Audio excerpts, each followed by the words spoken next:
I've tried to explain things in the most simple manner, because I feel that machine learning is in most aspect, it is new to almost everyone, right? So let's just try to understand that.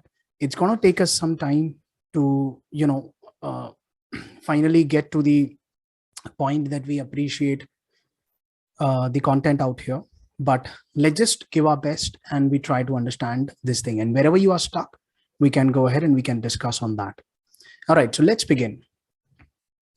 So the very first thing that we do, and we try to understand, we have to go by learning objective wise. All right, so discuss the philosophical and practical difference between machine learning and the classical econometrics. So first off, what is machine learning?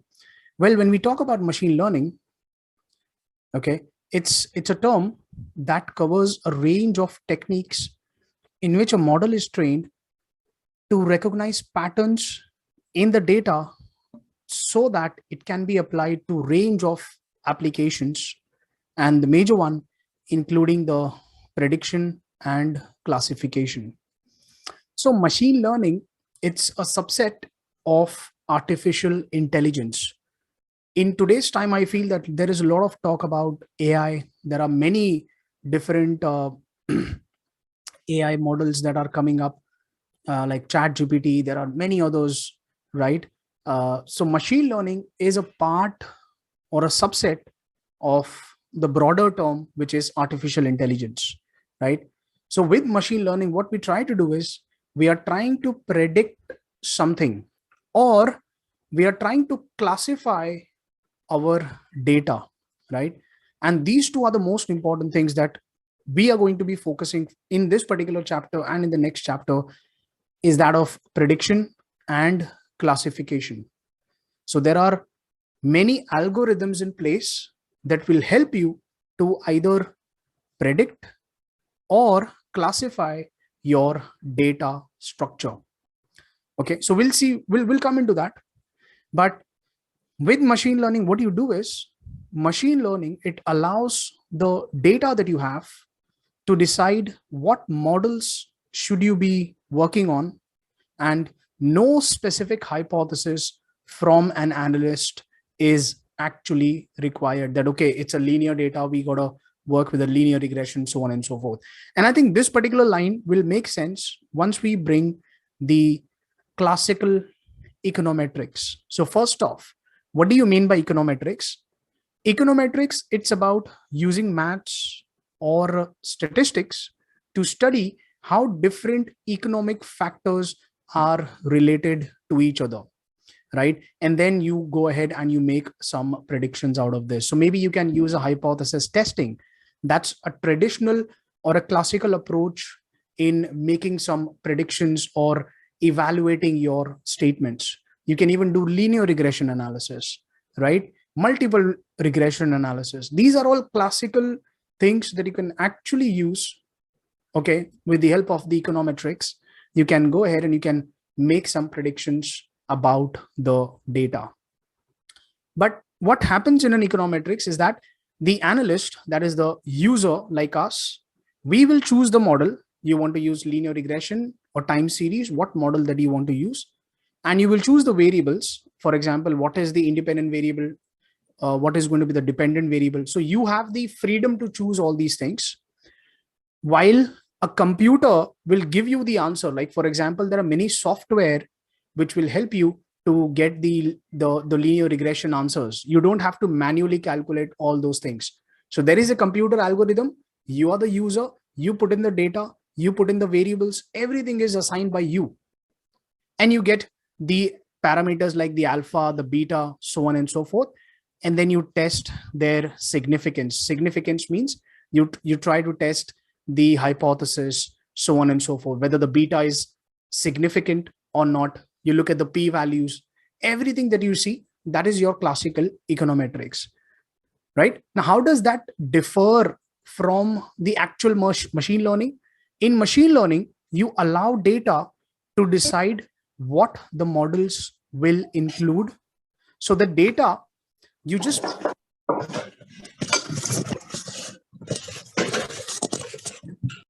Okay, so in machine learning, you actually have your data, you just put it in the machine, the algorithm will identify what should be the ideal independent variables that will address the particular dependent variables. Okay, and there is no specific hypothesis that you need to make. Okay, this is significant, this is not significant, so on and so forth. So that is why it is best, or maybe it's better than the classical econometrics. If I have to describe why machine learning is actually better, is first off, we need to understand that there is lot of data that we have. Currently there is a concept of big data, right? So the data is just piling up. The amount of data that we have is enormous. So in that situation, I just want to write down one particular thing here. Let's say we've got this alpha plus beta and and a certain variable x plus some error term. Now, if I want to test the hypothesis for this beta, whether this is significant or not, I'll do, let's say, a t statistic, right?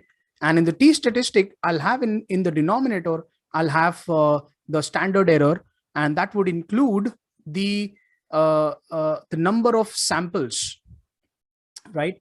So now just imagine for a moment, if the number of data that you have is huge, right? If the number of data is huge, right? So in that situation, your t-stat will be higher, right? And obviously, if the data is high, your t-stat, it's going to be in the rejection region. It's going to come higher and higher, right? Because in the t-stat, we've got standard deviation divided by the square root of n. This is what the standard error is, right? So when this n, it goes up, this will also go up. So when the t-stat is high, always and always, whatever hypothesis that you would do, you always reject your null hypothesis. So that is a problem with the econometrics when you have a large sample, or when the data is very large. On the other hand, when we talk about the machine learning, okay, it gives you that kind of flexibility, first off, to handle such data. That's very much important. It also helps you to manage the information that you get. That is also very much needed. And finally, it also handles the non-linear interactions between the variables. In regression, what we assumed is that, okay, there has to be a linear relationship. What if there is no linear relationship? You cannot use that. That was the purpose, right? In time series also, we somewhere or the other, we assume something, some or the other things. But in machine learning, even non-linear interactions between the variables, the independent and the dependent variables, that will also be considered. Why? Because it will help the models decide what things should be included and what should not be included. So that is one thing. Okay. So that's the reason in every aspect, machine learning is getting better and better and better day by day with the evolution of technology and the many AI things that are just coming up. Okay. Now here are the terminologies that we should be actually, so very up until now, we are almost familiar with the econometrics, and we have been using the independent variables and the dependent variables a lot, right? But here, when it comes to machine learning, the independent variables are the inputs, we call them. So just a terminology change, nothing else, right? So the independent variables like X, we will call it as inputs, right? And then, so over here, we're going to be having the inputs. It's going to go to a machine. It's going to be machine learning model. And then you will have finally the output, or what you can say that is the dependent variable, which is Y. So over here, we had this kind of a format, which we are pretty much familiar with. So this is the independent variable. Over here, we call it as input, right? So you really need to have your data as the input. you put it in the machine learning algorithm, the algorithm will work and it's going to give you your desired output. Okay, so we just name it differently. That's the terminology that we have. So machine learning, it's inputs and outputs or targets. That's what we mean to say with the terminologies. So that's it about this thing, and why machine learning, they're pretty much better is because non-linear transactions, and the other thing that we have is greater flexibility to handle such a huge amount of data, right? And it continuously, it is improving. So that is one of the reasons why this thing is gonna work better. Now, when I talk about this other thing that I have here, now just let's try to understand this difference between these unsupervised, supervised, and reinforcement learning models. Okay, so there are different machine learning models. Broadly speaking, there are three different categories that you can imagine about machine learning. And within those categories, there's going to be algorithms that will work under that particular major category, right? So the very first category that we have when it comes to machine learning is, let's say we call it as a supervised learning, right? So under machine learning, the very first thing is supervised learning. Now, what is supervised learning? This is concerned with prediction, right? You want to predict something, you will use the supervised learning.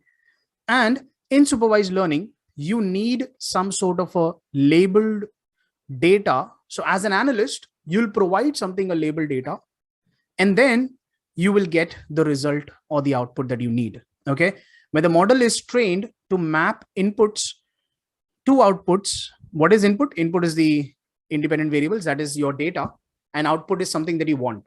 Okay, based on a set of examples.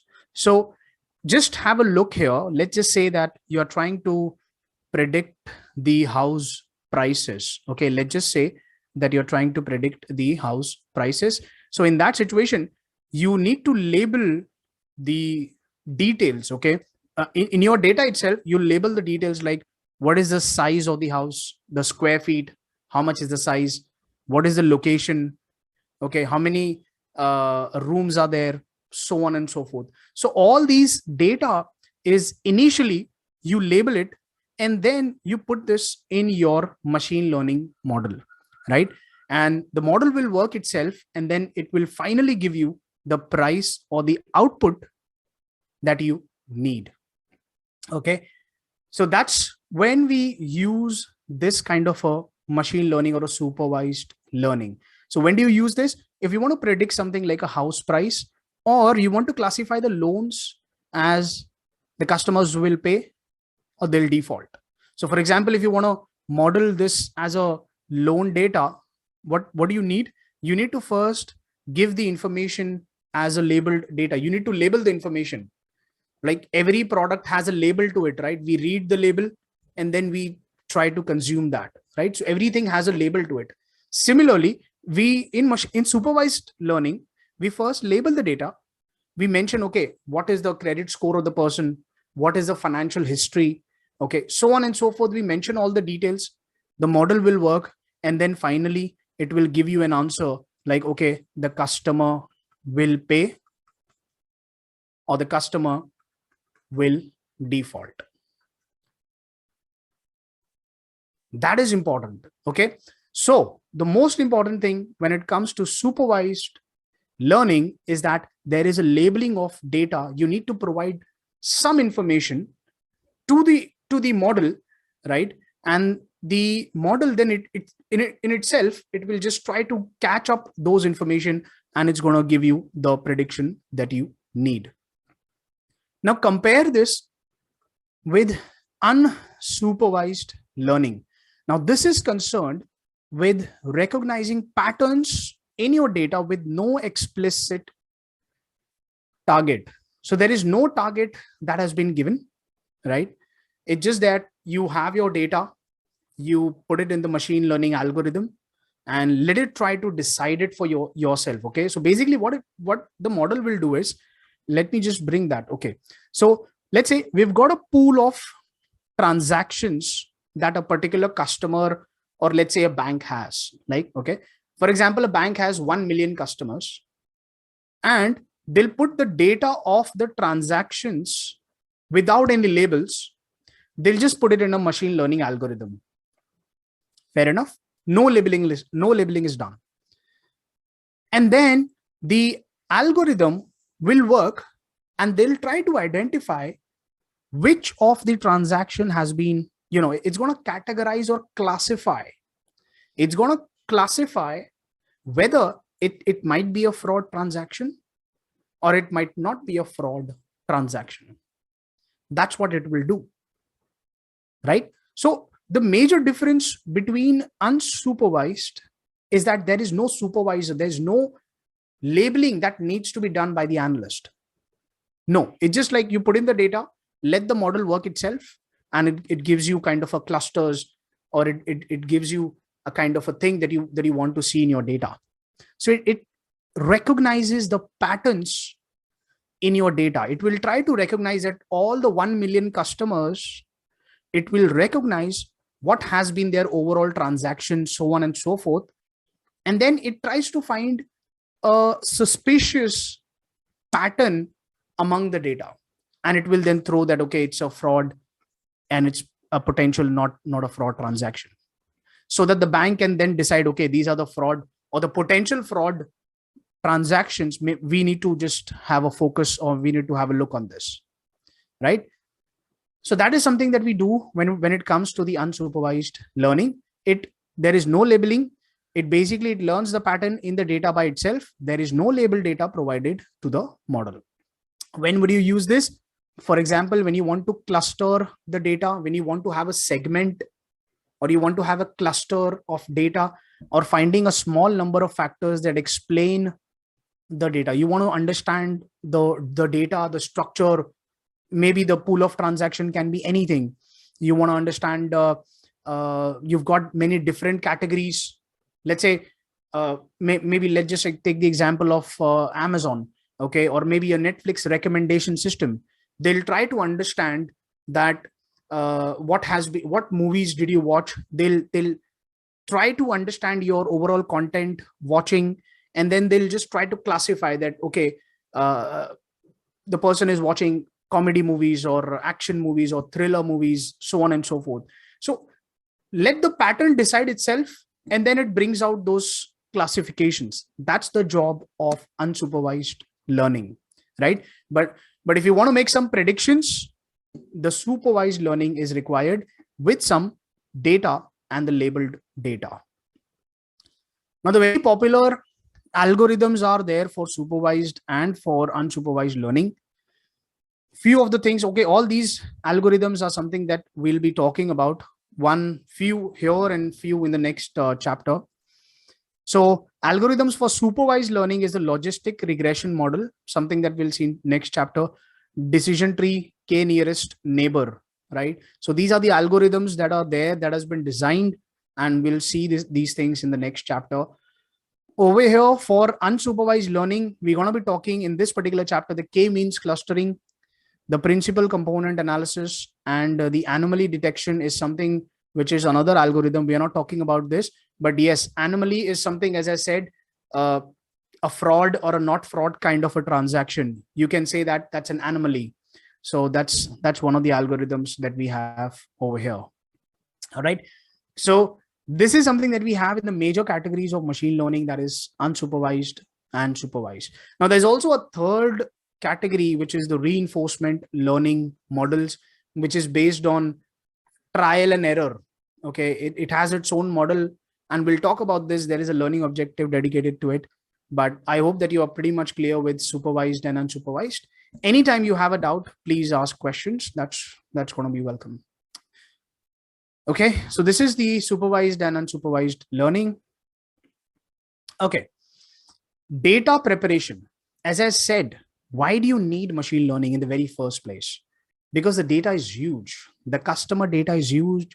Banks, they are using the data. Insurance companies, they need data. E-commerce companies, they need the data. So data is something that is present almost everywhere, right?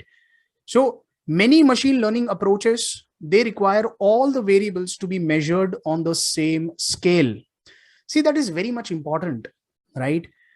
Just imagine for a moment, okay, when we talked about this Z table, we had many normal distribution, right? We had normal distribution with the mean of, let's say, 20, and then another normal distribution with a mean of, let's say, 5,000, so on and so forth. So this did not convey anything to us, right? If you wanted to find what is the probability above this or between this, so on and so forth, the extra step that we needed to do was to have it converted to a standard normal distribution, right? We converted this entire thing into a standard normal distribution with a mean of 0 and standard deviation of 1. Now, the same thing we'll do with this machine learning models as well. Why? Because these machine learnings, they are machines. They do not understand our language, right? So we need to make it a standardized on the same scale. We need to standardize it. That's the need for it, right? So the data, and you'd be surprised to know that data preparation takes almost 80% of your time. If you want to use machine learning model, your data cleaning, preparation, everything, standardizing, normalizing, it will take almost 80% of your time. And the rest 20% is all about the model will do the work and you get the predictions for it. So you get the point as to why are we standardizing? Because we need to have, machine will not identify whether this is good, this is bad, this is good, this is bad. So you have to give a picture to it. You have to give an input to it. You have to standardize. Similarly, the Z table that you have at the end of the book, it will not give you for every other area under the normal distribution. It will give you the probabilities, all these probabilities, only for a standard normal distribution. That is the same thought process we have when it comes to data preparation over here.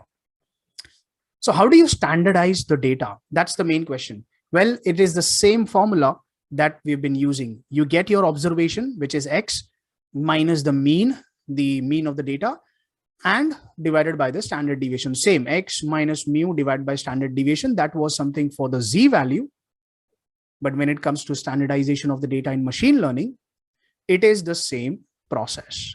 Okay, so I've got an example here to actually go ahead and to calculate this thing. So for example, if you want to calculate, so this is the data that we have. Let's just suppose that we've got the inputs as the number of customers, let's say the number of customers in a bank, for example, 1.2 million customers in bank A, 6 million customers in bank B, and bank C is, in just a minute here, and bank C is 0.5 million. And then overall, we also have another information, that is total size of loan given by the bank. So bank A has given $5 billion, $25 billion, C has given $7 billion, and the number of branches that they operate, 80 branches, 400 branches, 500 branches.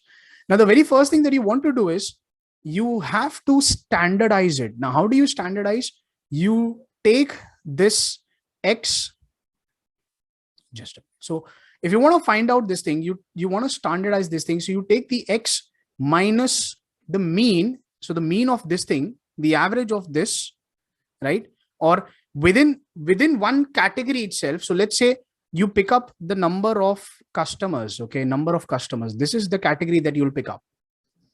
So you will take one observation, let's say 1.2 minus the average of this thing, okay, the average of 1.2 plus 6 plus 0.5 divided by standard deviation of this entire category, which is number of customers, 1.2 plus 6 plus 0.5. Once you do this, you will get the standardized for bank A. Okay, A is 1.2. Then you go for bank B, bank C, so on and so forth. This is a way that you can standardize it. So over here, you can see for bank A, it is 1.2. So we are just in this one particular category. 1.2 minus the mean, so the average of this thing, which is what we have it here, divided by the standard deviation of this entire thing. Make sense? Now, on the exam, they did not expect us to actually, calculate these kind of things, right? But it is just for your understanding as how do we standardize this thing. This is how we can do it. If you want to do it for bank B, let's say for number of customers only, you will take this, the observation, which is 6, minus the mean of this thing. So just replace this thing by 6. That's it. 6 minus the mean divided by standard deviation. You will have a standardized number for B also. Make sense? That's the process of standardizing the data for your machine learning models. The other thing that we have, okay, so that's the standardization for bank A and the customer's features. The other thing that we have is a normalization. And what does normalization looks like? Normalization, if you want to describe this thing, normalization in this process, also called as minimum or maximum transformation, it creates a variable between 0 and 1, which will not usually have a 0 mean or unit variance. What do you mean by 0 mean or unit variance? Just as I said, a standard normal distribution has a mean of 0 and a unit variance means variance of 1. So if the scale is high or lower, you have to normalize your data. Why? So that it has a 0 mean and 1 unit variance. So the difference will be 1 unit variance. That is the reason we use this standardization. And how do you use this thing? You take the observation, and within the category, you take the minimum, then divided by maximum minus minimum. I'll give you an example so that this particular, so again, we've got the same data. And how do you do this normalization for bank A? Within this category only, you pick up bank A, that is this one, 1.2 minus the minimum out of these things. Out of the entire category, you take the minimum divided by the maximum out of these minus the minimum out of these. You solve this thing and you get a normalized number for A, so that everything has a 0 mean. Everything has a 0 mean. That is the main purpose of having a standardized and normalized, so that if you calculate for B, it's going to be the same thing, right? For B, it's going to be 6 minus the minimum out of these three things, 1.2 or 6 or 0.5. What is the minimum? The minimum is 0.5. So it's going to be 6 minus 0.5. What is the maximum out of this? The maximum is 6. What is the minimum? Again, minimum is 0.5. So you solve this thing, you will get, for B, you will get a normalized number. Make sense? So that's the process of normalizing. Why do you want to do it? Because the machine, it's a computer. It's not going to understand the scale of the data. So you need to scale it to 0, a flat line, a 0 kind of a thing, so that the observations are very near, and a unit variance of 1. That is the purpose for standardizing and normalizing, right? And this is how you do it. You can refer to it as well. I've taken this example from the curriculum. Okay. Data cleaning, as I said, 80% of your time as an analyst, it will go in just cleaning up the data. Like, you really have to work initially with your data a lot. Arrange it, rearrange it, identify input, labels, everything that you're going to be doing in data, right? So data cleaning is a very important task when it comes to machine learning. Large data, right? They usually have issues that need to be fixed, and good data cleaning can make all the difference between a successful and unsuccessful machine learning project, right? So data is everything. In today's time, data is almost everything. Now, few of the reasons why that data cleaning should be included is because, let's just say that you got the data that you have that is inconsistent. So if it is an inconsistent, obviously you need to make sure that as I said, you either need to normalize or standardize. Why? Because you want a consistency, a mean of 0. That's what you want. So if there is inconsistent recording for data to be read correctly by a machine or a computer, it's important that all the data is recorded in the same possible manner.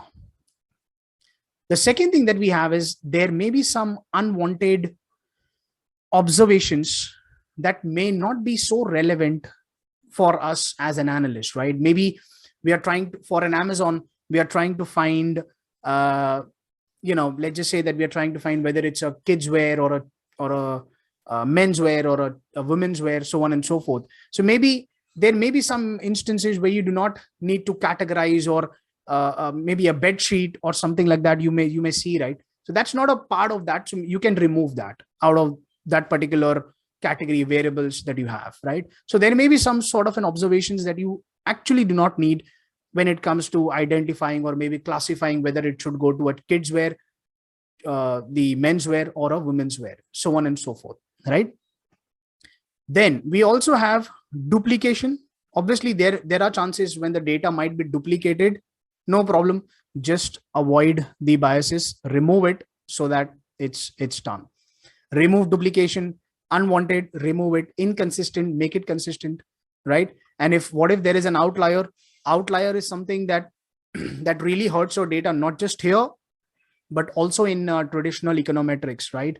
If you have your outliers, your regression line tries to move very much closer to the overall outlier, right? If you have a regression line like this initially and you got an outlier, so the new line that you prepare, it's going to move very much to the outlier. So it really affects your overall prediction. So that's something that needs to be fixed as well. And then finally, what if the data is missing? You do not have the relevant data. No problem. It's a very common problem. If there are only small number of observations with missing data, they can be removed. Okay. You've got some observations or data.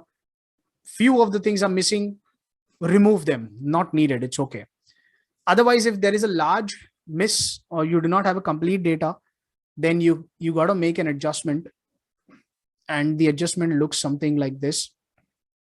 One approach is to replace your missing observation. So basically what you do is, let's say this is the data that you have, right? 0, 1, 2, 4, 5. So 3 is missing, right? 3 over here is missing. So what do? If you want to replace your missing observation on a feature with a mean or median of the observations on the features that are not missing. So you take either the average, which is the mean, or you take the median over here and try to put it, insert into this particular missing data. That is something that you can do as a one approach that you can follow, right? So basically just allowing the mean or median to be inserted in that particular thing. So if one thing is missing out here, no problems, just insert the mean, which is mu, or the median inside that particular data. Whatever the mean of the overall thing is, just insert that. It's going to be a very smooth number, right? So that's something that that is something that you would do when you have missing data. You make adjustments to it. How? By inserting the mean or the median of the observations. Alternatively, the missing observations can be estimated in some way from observations on other features as well. Now, obviously, when you look a very simple thing like 0, 1, 2, 4, obviously, you know that, okay, 3 is missing. That's a very simplistic approach. But you may also look at other part of the data to try to analyze, okay, what is missing. That is also one thing that you can actually do, right? So just give it a look as to what does it mean, what you can do. That's it, right? So not a very complicated task, just a normal things that you need to do with your data.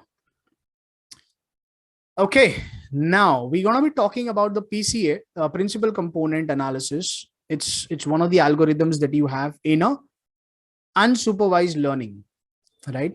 And it's used for reducing the dimensionality of a set of features, right?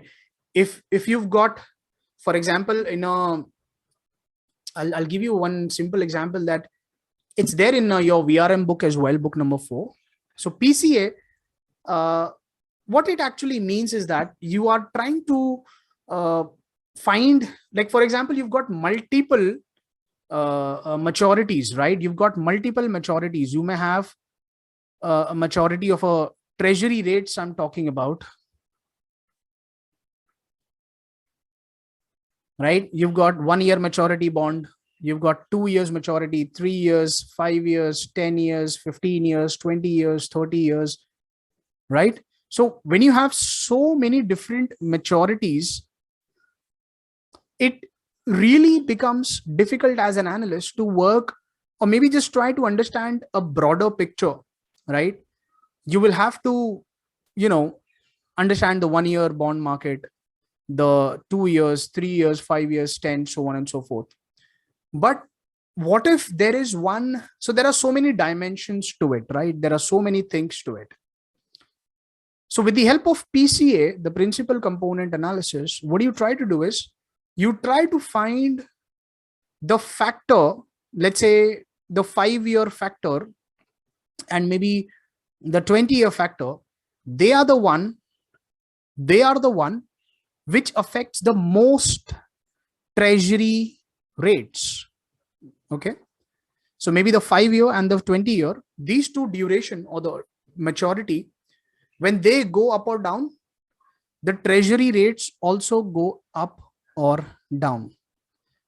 So now the dimensionality, initially it was so much, but now you just reduced it to maybe 5 years and the 20 years. And the correlation between the 3-year and 5-year, the 10-year and the 5-year, the 15 and 20, the 30 and 20, they're pretty much correlated with each other. So if 5 goes up, 10 also goes up, 3 also goes up. Make sense? So once you know that, okay, this and this entire thing is correlated and they're correlated to 5, why can't I just drop this 3 and 10? I'll just drop it. I don't need it. I'll just use this particular 5 and I'll just use this 20, and I can go ahead and I can pretty much understand the overall treasury curve. That is the overall purpose of the PCA, or the principal components. The main components, it's going to find out and it will give you that, okay, that these are the main components. This is something that you need to do. So reducing the dimensionality is a major task for the PCA, right? So PCA is a popular statistical technique for dimension reduction in unsupervised learning models, is principal component analysis. So it's a statistical technique, okay? Now the goal of PCA is to produce almost the same amount of information using a small number of uncorrelated components, that is variables, that a large number of correlated components can provide, right? If 1 year, 2 year, 3 year, if they're all correlated with each other, but the 5 is also providing the same thing, then you use the 5 or the 20 year, right?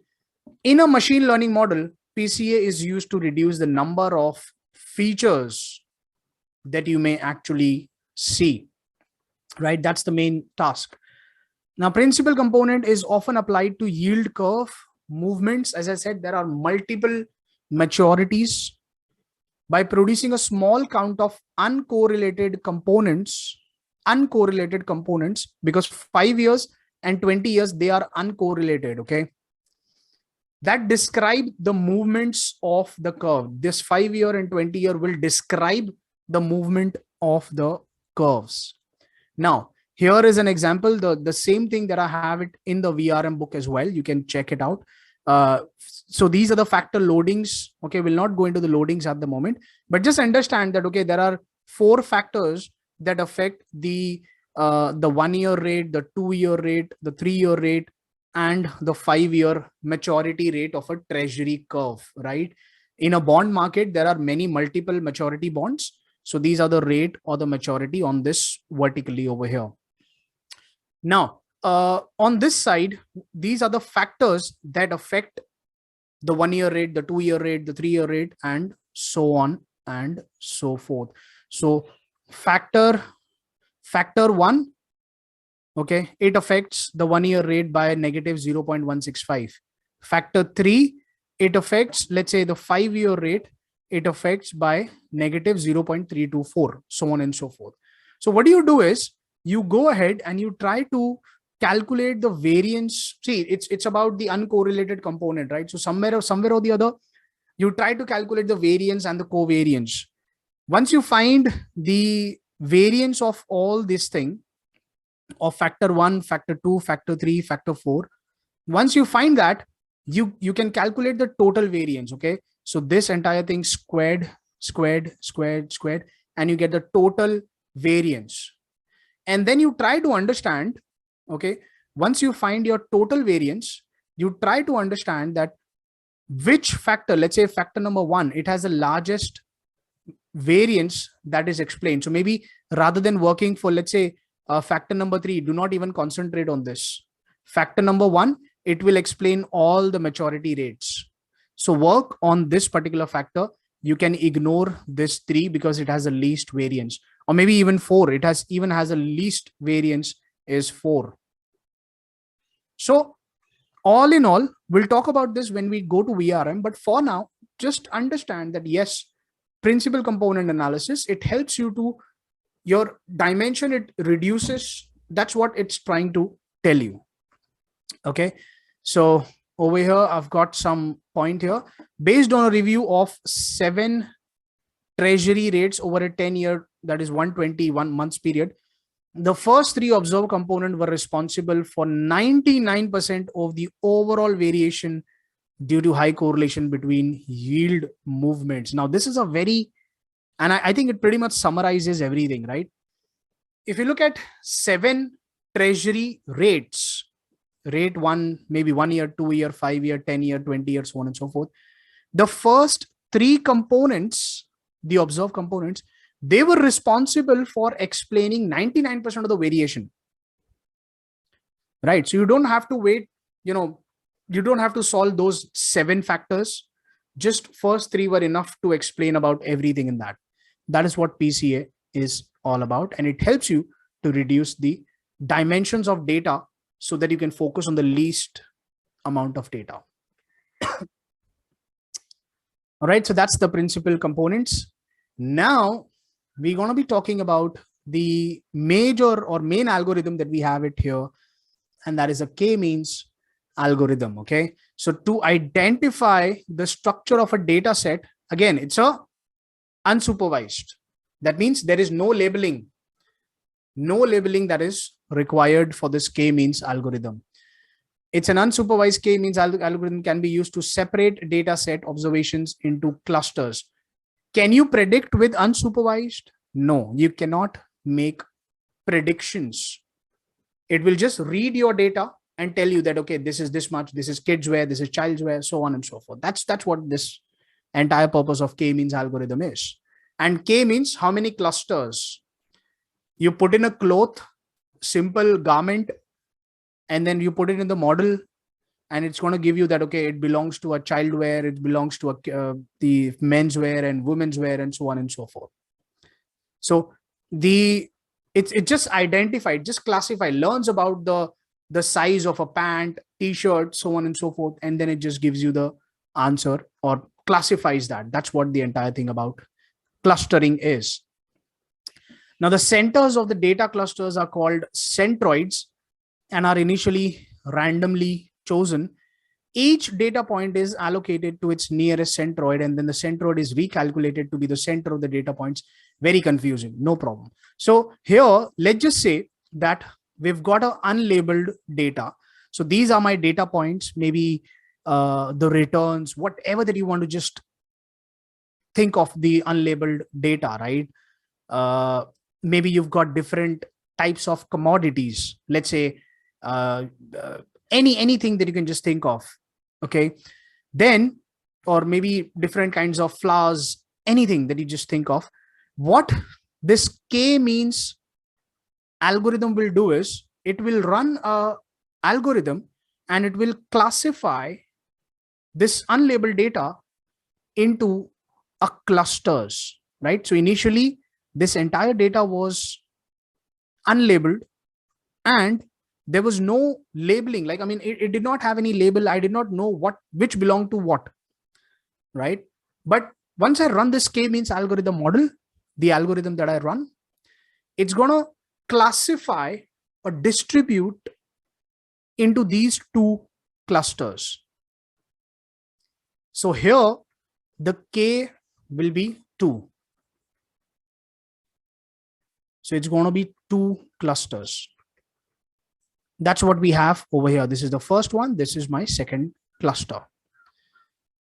And every cluster, each cluster, they will have a center point. Let's just say that this blue dot that you see here, this is what I call it, my centroids. The center of the data are called centroids,